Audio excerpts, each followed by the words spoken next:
যাই হোক, দিনটা ছিল শনিবার।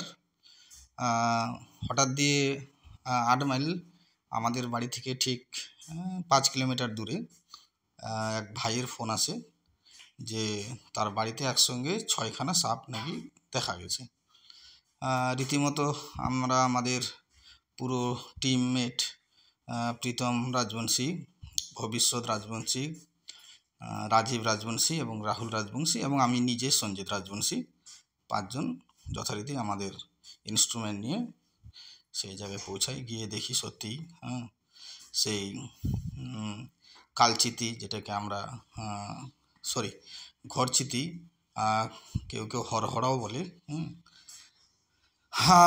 এটা যখন আমরা দেখলাম তো তখনই দেখার পর তো আমরা যথারীতি আতঙ্ক, এই কারণেই যেহেতু আমরা জানি যে এই সাপটা শনিবার এবং মঙ্গলবার যদি কাটে তাহলে কেউ বাঁচে না। যার জন্যই আমরা দিনটা যেহেতু শনিবার ছিল সেই জন্য আমরা যথারীতি ভয় পেয়ে গেছি।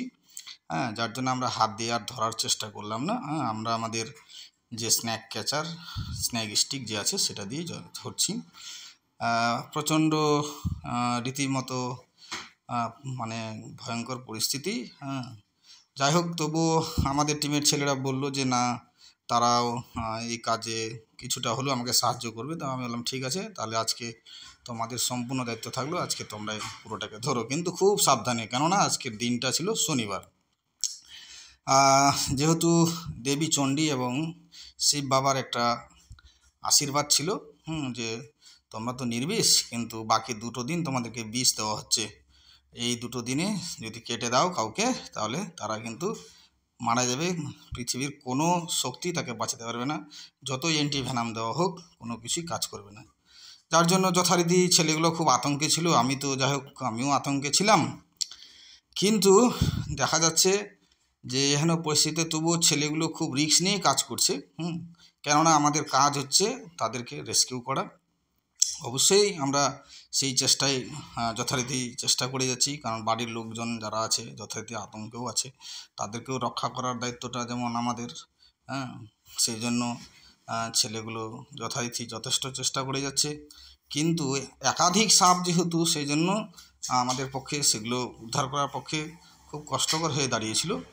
তবুও তারা তাদের যথেষ্ট পরিশ্রম দিয়ে সমস্ত কাজটা করেছে। কিন্তু এই সাপের, এই যে আমরা বলছি ঘটনাগুলো, সাপের যে বিষটা আমাকে কাটবে বা সাপ কেটে দেবে, এগুলো ফালতু ভ্রান্ত ধারণা। এ নিয়ে কোনো ভয় পাবেন না, মানুষকে এগুলো বিভ্রান্ত করানো হয়। আপনারা যথারীতি কোনো আতঙ্ক হবেন না, সেই জন্যই আমি এই কথাগুলো আগে বলেছিলাম। এই সাপ একেবারে নির্বিষ, এটা বাড়িতে থাকা খুব ভালো। তারা বিভিন্ন রকম ট্যাডপল থেকে শুরু করে ইঁদুর যে সমস্ত আছে, তারা সমস্ত এগুলো আশেপাশে খেয়ে আমাদের কিন্তু চারিপাশটা পরিষ্কার রাখে। ধন্যবাদ।